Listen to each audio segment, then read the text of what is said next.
In Cycle 1, Lesson 4, we're going to look at a new type of function for us. It's called exponential. And it's going to be, well, you've probably seen, let's put it this way. There's certain types of things in the world that grow or decay exponentially. So things like population. Think of a bacteria growing in a dish in a science lab. It starts out with maybe a couple bacteria, and then maybe it doubles and doubles again and doubles again. That's a particular kind of relationship, time versus the population. And it's going to look different from linear or for quadratic, which are ones that you've seen before. The way we write these types of functions looks like this. F at x equals 2 to the x. Notice how the exponent is the variable here. So this is not the same as x squared. This is not quadratic, which you might at first glance just think, oh yeah, I've seen that before, because you're used to seeing x to the exponent 2. This is reversed. This has got the exponent as the variable.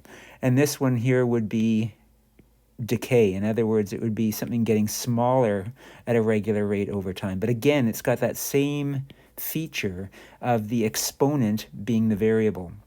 And so because the exponent's the variable, that's why we call these exponential functions. These types of functions can model many different phenomena, and I just listed one anyway, the bacteria, and we'll see more as we go through the course. So let's just do an investigation to get an idea of what they're going to look like. So the general form of an exponential function looks like this. F at x equals b to the x. So again, we know what function notation is. We know that f at x is like our y value. We know that x is just our variable on the right. B is just the base. So b is just some number. So b is a constant growth rate. So if something's doubling every hour, for example, then b would be 2. 2 represents doubling. If something's tripling every hour, then b would be 3. If something's being cut in half every hour, so maybe the bacteria that I mentioned above are dying off, about half of them every hour, then b would be a half. So that's what I mean by the growth rate. It's this constant rate at which things are either growing or decaying. So let's compare some different types of functions.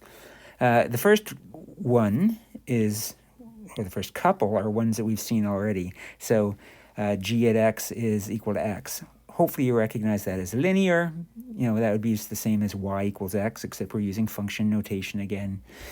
So if we want to fill in this table of values and see what the first and second differences are, it's easy enough to do. If x equals -3, when I stick it into this equation, then g at x is also equal to -3. This is just the parent function, y equals x, right? So -3, -3. If x equals -2, then y is also equal to -2. If x equals -1, y is -1, and so on.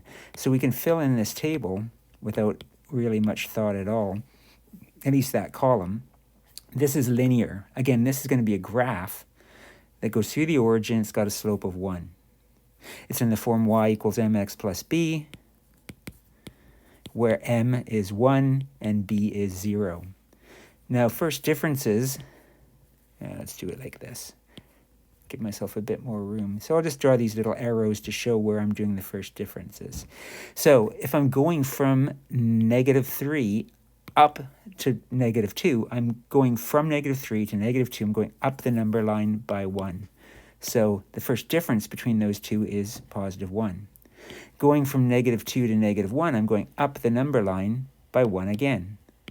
And in every case, from -1 to 0, up by 1, 0 to 1, up by 1. I'm going up by 1, 1, 1, 1. So my first differences are constant. And we know that that's going to be a case for linear functions. They're always going to be constant. And whatever the first differences are will give me my slope. So I already pointed out that the slope was 1 from looking at the equation, but here's confirmation of that. The slope, which is equal to the first differences, is 1. I wouldn't usually bother doing second differences. I could do second differences here, but all I'm going to get is 0 every time, aren't I? From 1 to 1, starting at 1 and going to 1 is going nowhere. So my second differences would be 0. And that would be the same case over and over again. So once we've got our constant first differences, I don't bother with second differences. We've already recognized that something's linear. If we move on to h at x equals x squared, we know that one as well. That's quadratic, right? And again, when we think about quadratics, usually it's good to think about them in vertex form, y equals a times x minus h squared plus k. So if y equals x squared, which is another way of thinking about this one, that means that the vertical stretch, the a value is just positive 1. The vertex is 0, 0. And so we can visualize this graph. And we've already done y equals x squared a few times, and so you should be able to remember, what that graph looks like. If I plug negative 3 into this equation, then I'm just sticking it in here. That means I'm going to square negative 3. Negative 3 times negative 3 is positive 9. If I square negative 2, I get positive 4. If I square negative 1, I get 1, right? When we square a negative number, then it turns out positive. 0 squared is 0, 1 squared is 1, because positive numbers squared are positive as well. 2 squared is 4, 9, 4 squared is 16, 5 squared is 25. And so if I do my first differences for this one, going from 9 to 4, I'm actually going down the number line by 5 units, aren't I? And then going from 4 to 1, I'm going down the number line by 3 units this time. And 1 to 0 is down by 1. Now from 0 to 1, though, I'm going up. I'm going from 0 up to 1. So that changes my first difference from negative to a positive 1. I've got a plus 1 going on here. And from 1 to 4 is up by 3, 4 to 9 is up by 5, 9 to 16 up by 7, and 16 to 25 up by 9. My first differences are not constant. So we know from our previous experience that that means this is not linear. Of course, we already knew that from looking at the equation. We knew it was quadratic, but this confirms it's not linear. So we can do second differences.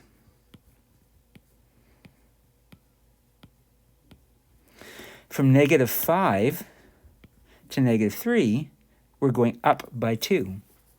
So it's a positive, it's moving to the right on a number line from negative 5 to negative 3, up by 2. From negative 3 to negative 1, up by 2. Negative 1 to 1 is also up by 2. If you picture a number line, we would go negative 1, 0, 1. We're going to the right by 2 units. So that's up by 2. Up by 2, 2, 2, 2.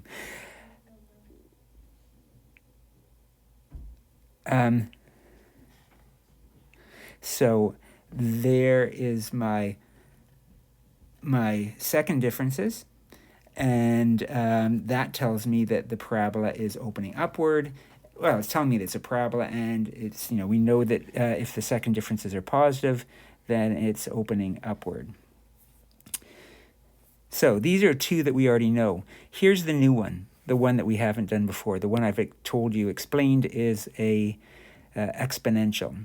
So if we think of this as, go back to the formula, f at x equals b to the x, or y equals b to the x, if you want to think again in terms of just y and x. This would be the same in the, let's write it like that. Sometimes, should we give it? No. Sometimes we put a value, an a value in front of the exponent, but this time we won't. So let's write it in the form y equals b to the x, as we saw above. So b is 2. So in other words, we're expecting their values are going to double every time as we move up the scale for the different x's. So anyway, let's plug in some numbers here. But this time I'm plugging an exponent in on a base of 2. So if x is negative 3, that means that k at x is going to be 2 to the exponent negative 3.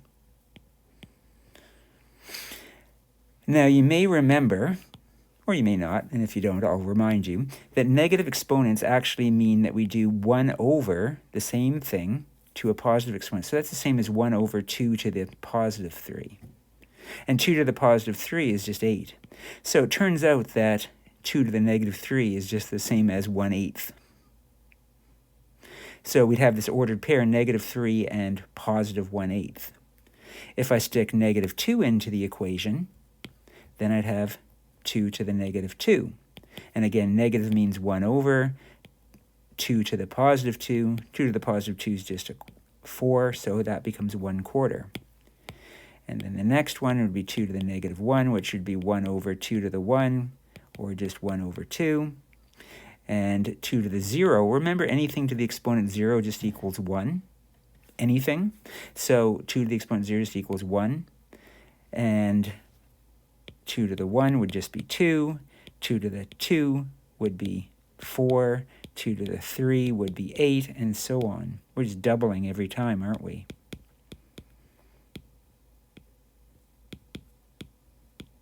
So here's my y values that go with all the different x values from negative 3 up to positive 5.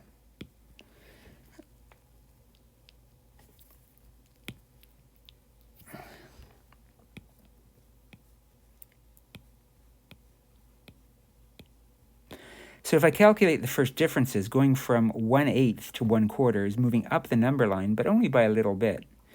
1/8 is half of a quarter. So 1/8 plus 1/8 equals a quarter. So it's moving up. It's got a first difference of 1/8. In other words, if I add this 1/8 to this 1/8, I'll get 1/4. If I was to go from 1/4 up to a half, we know a quarter plus a quarter equals a half. The difference between a quarter and a half is a quarter. So the first difference here is a quarter. And then from a half to 1, a half plus a half equals 1. So we're going up by a half from a half to 1. And from 1 to 2, we're going up by 1. From 2 to 4, we're going up by 2. 4 to 8, we're going up by 4. So we're going up by different amounts each time. So definitely we can see the first differences aren't constant. If I do the second differences, it looks like the same thing's going to happen, doesn't it? Because I'm just going from a eighth to a quarter. Again, that'll just be up by 8. 1/8. Quarter to a half would be up by a quarter. A quarter plus a quarter equals a half. Half plus a half equals 1.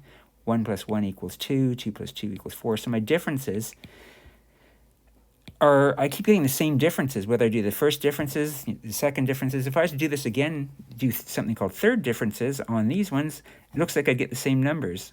I just keep getting the same numbers over and over. So something different's happening with the differences compared to the linear and the quadratic.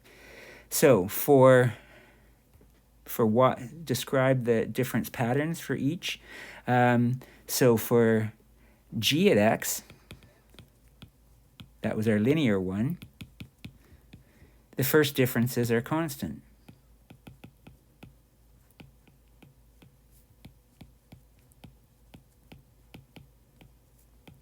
For h at x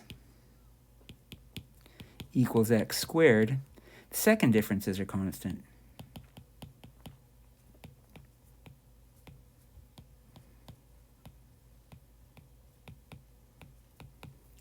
For k at x, which was our exponential one, 2 to the x, there are no constant differences. And again, if you use your imagination and imagine that we kept doing differences, like I said, third, fourth, fifth, whatever, differences,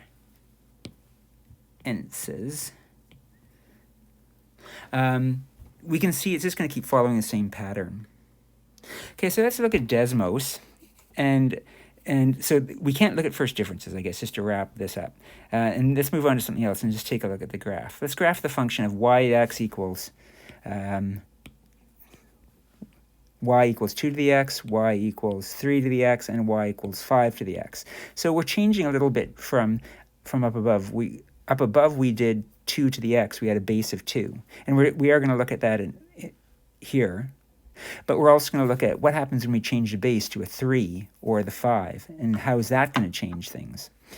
So going to Desmos, y, and I'll just do y instead of f at x. Y equals 2 to the exponent x. All right, so there is our graph. Let me just zoom out a little bit. You can see that it gets very close to the x-axis on the left, but notice how it's never dipping below the x-axis. In fact, let me put this on projector mode so it's a bit thicker. It's never actually going below the x-axis, no matter how much I zoom out. See, I'm at 600 on negative 600. It's staying close to the x-axis. And if I was to zoom in, it's actually, the line looks like it's touching the x-axis just because of the, the thickness of the line. It has to have a thickness so we can see it. But if I zoom in enough, it should, no, I guess I can't.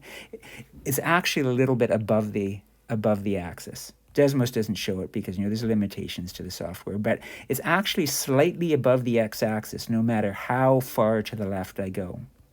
Because if we go back to the table, right, -3 gave me a value of 1/8. -2 gave me a value of 1/4. Even when I had negative x values, I'm looking here now, even when I had negative x values, I ended up with positive y values. And so if I was to do -4, I'd end up with 1/16, a smaller number, but still positive. If I was to do -5, I'd end up with 1/32. Again, all my answers are going to be positive. They're just not going to be, they're just going to keep getting smaller and closer to the x-axis. So that's what's going on here out to the left. As far as the right goes, let me just go back to the home screen there. You can see that it curves up steeply. It never will get perfectly vertical. Again, limitations on, if I zoom out enough, as you can see, I've already up to over 1,000 on my y-axis. It looks like it's vertical, but that's just the limitation of the scale. What's actually happening is it's going farther and farther out to the right. And it's going to keep going farther and farther out to the right. It's never going to be vertical. It's just going to continue to curve up more and more. All right? So if I want to draw this graph, well, let's see. We want to sketch it on here, don't we? So let's set it so that it matches. From -3 to +6, and from -2 to about 20. So I'm just going to set the scale so it matches here on the x-axis. Let's actually go -4 to +4. And the y-axis is about -2 to 22. Okay, so there is what the exponential graph of y equals 2 to the x looks like on that scale. So let me just sketch that. I'll do that in green to match the highlighting color I've got. It's going to be about like this.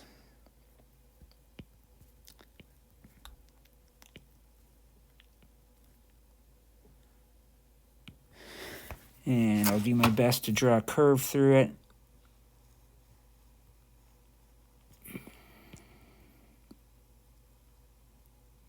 All right, so there we have it. I guess that's about my usual thickness of pen. So it's not a beautiful graph, but that's just me. But you get the idea of what y equals 2 to the x looks like. Here, let's make this green so that it'll match the. Usually, there we go. Change the color to green. Okay, let's see what y equals 3 to the x looks like. 3 to the exponent x. All right, so the same thing's happening. Let's hide the green one for a second. Y equals 3 to the x, it's got that same curve.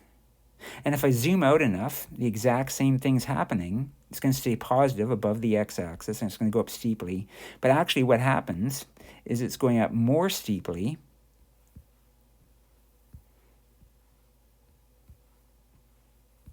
There we go, back to what we had before for my graph. It goes up more steeply than the green one.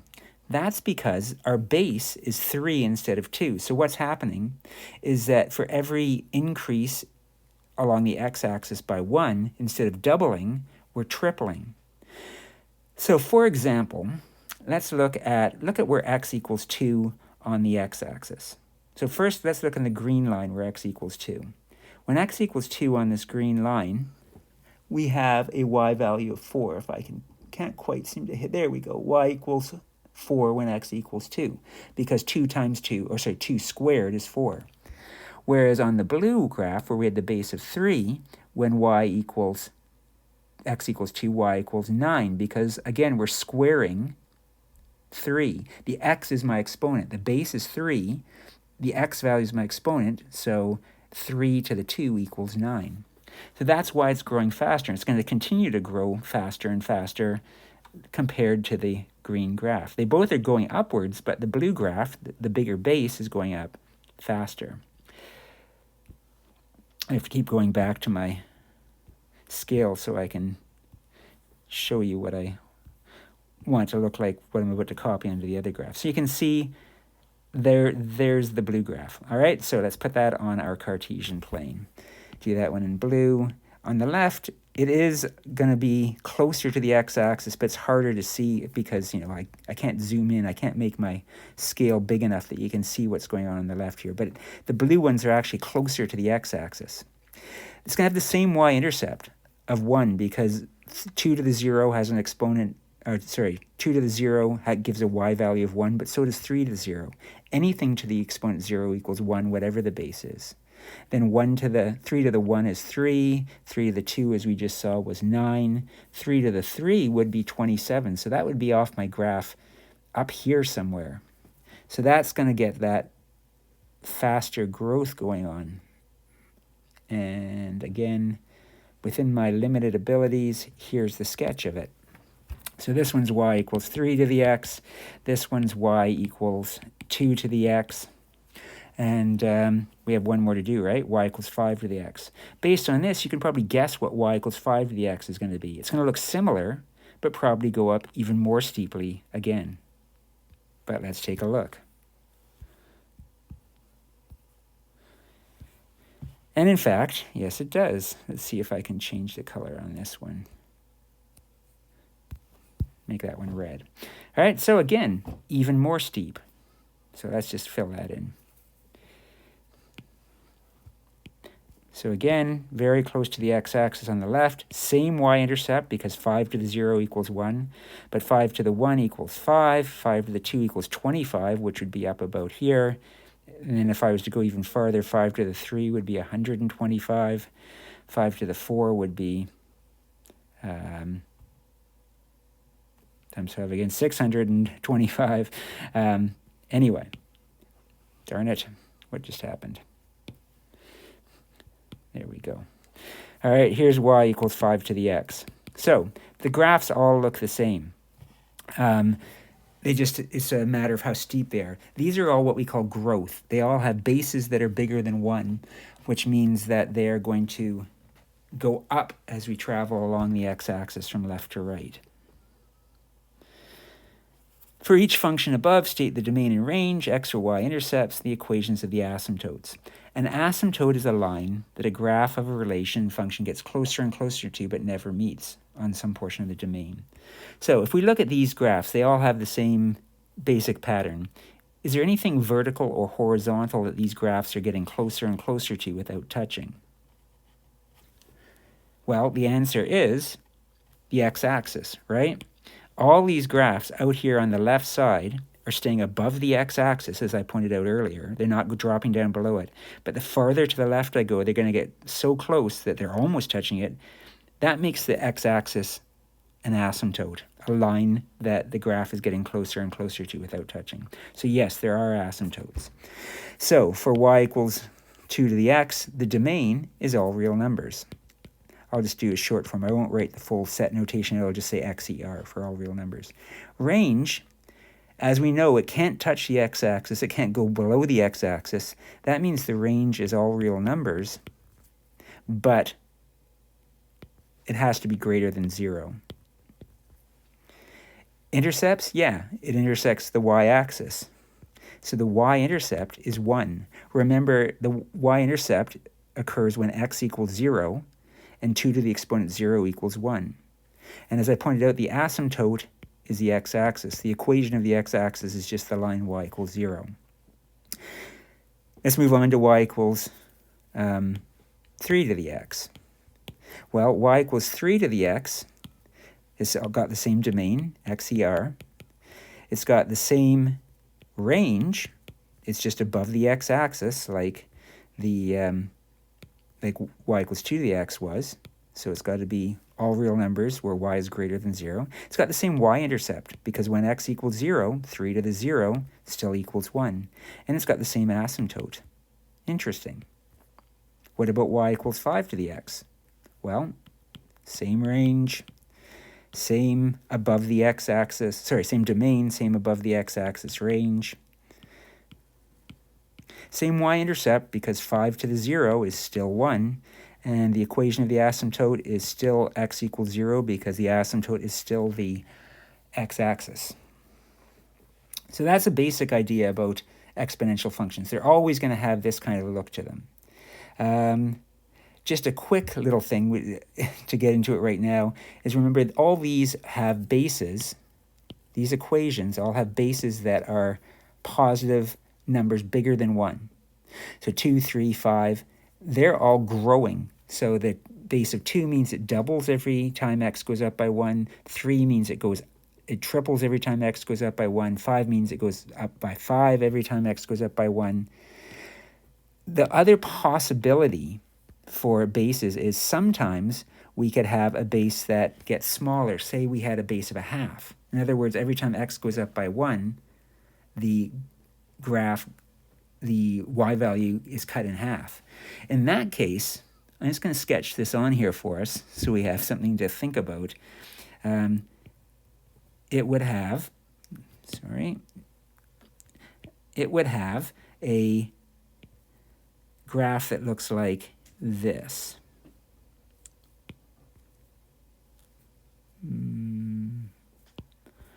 It would be like a mirror image of the y equals 2 to the x one. Because instead, as we go from left to right, as we're increasing x by 1 each time, we'd actually be cutting our y value in half.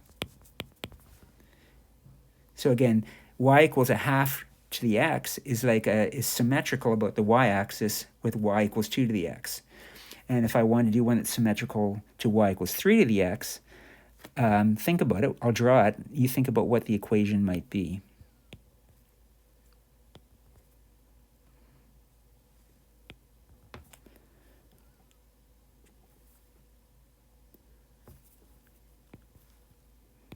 So here's my graph.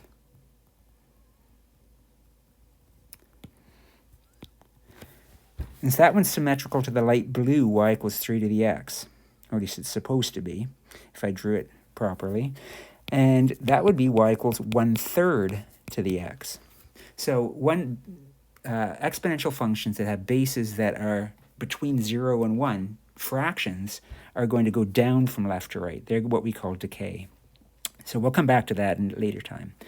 A large part of solving math problems of any kind is writing the correct equation to model them. Keep referring back to the basic exponential function of f at x equals a times b to the x. Now here, we didn't say before, we didn't have that a in there before, did we?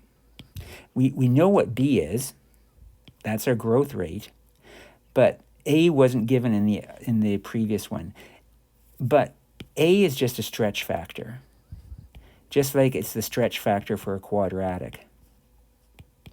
We know that if a quadratic has an a value of 2, it's going to be twice as vertically stretched compared to one that doesn't have a value of 2. And that same thing's going on with this exponential function. So if I had y equals 2 to the x, and that I had y equals 3 times 2 to the x, my a value would be the 3, and that one would be 3 times as tall, stretched vertically 3 times as high.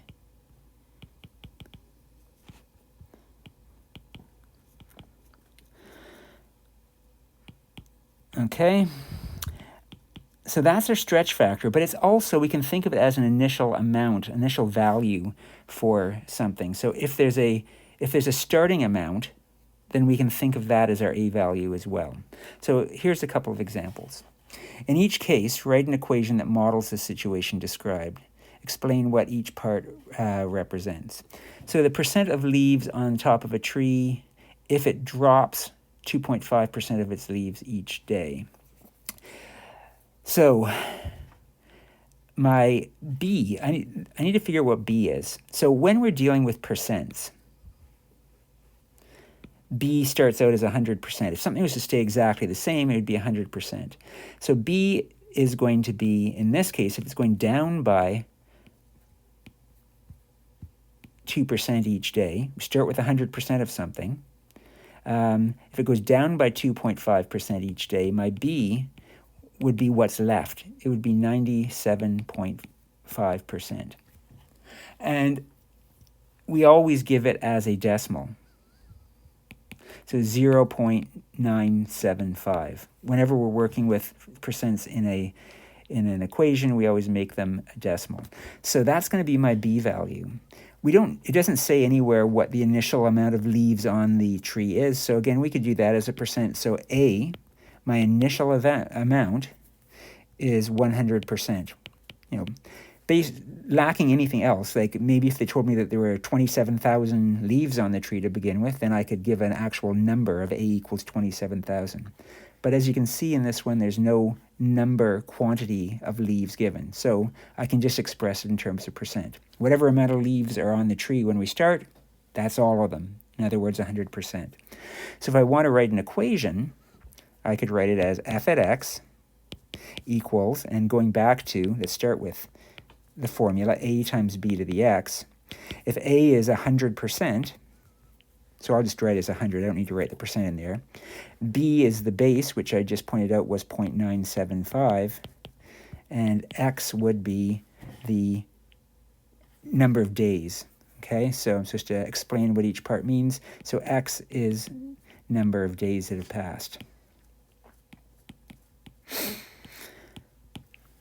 Okay, the number of plastic water bottle waste a school produces if consumption increases by 15% each year. So again, we got a percent one going on here.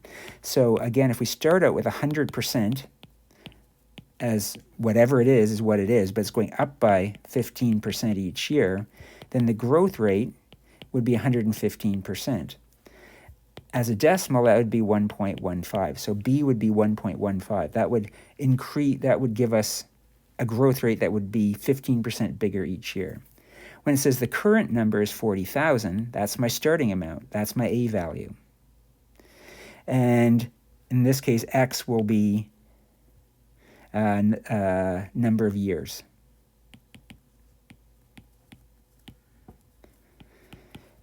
So my equation would be f at x equals A, which is 40,000, times B, which is 1.15, to the x. Example 2, last example. A person with a particular strain of cold virus can infect 3 other people each day. Assume that 2 students at USS have a cold. Write an equation that can be used to determine the number of infected students after D days. All right, so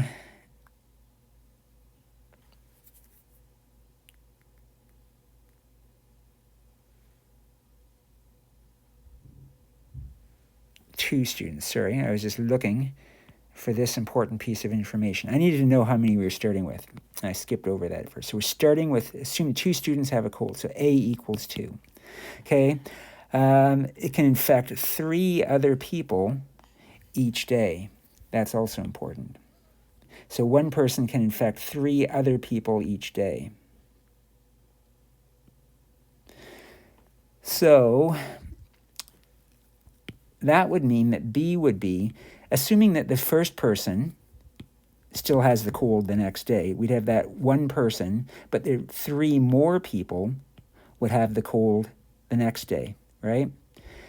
So really there'd be 4 times, the growth rate should be 4. So again, think about it this way. One person has a cold, he infects 3 other people, so now 4 people have the cold. So the next day, 4 people have the cold. Each of those 4 people would infect 3 more. And so the growth rate is going up by 4. So we would have y equals, or f at x equals, 2 times 4 to the d, so I guess I was supposed to use d instead of x, f at d. So that would be our equation. Sorry, I'm just backtracking for a second on b. I don't think, I'm just trying to wrap my head around, do I want to include that first person or not? You know what? I'm going to change my mind. I'm going to say that I want b to actually be 3. Just the new people, the new infections.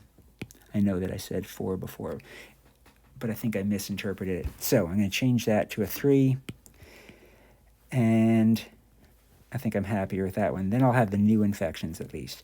Use your equation to determine the number of infected students after 3.5 days. So 3.5, so d would equal 3.5. And so I'd have f at 3.5 equals 2 times 3 to the 3.5. And if I just grab my calculator here,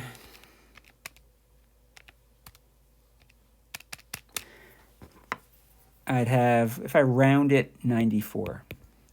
Approximately how long would it take all 1,500 students at USS to become infected?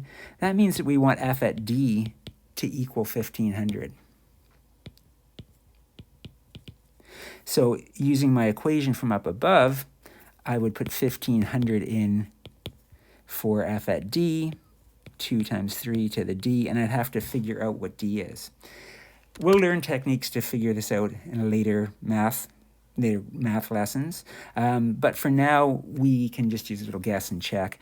But I could simplify it first, right? I could divide both sides by the 2 to get a little bit, the d a little bit more isolated. So I'd have 750 equals 3 to the d. And when I do that, then again, with a little bit of guess and check, let's see.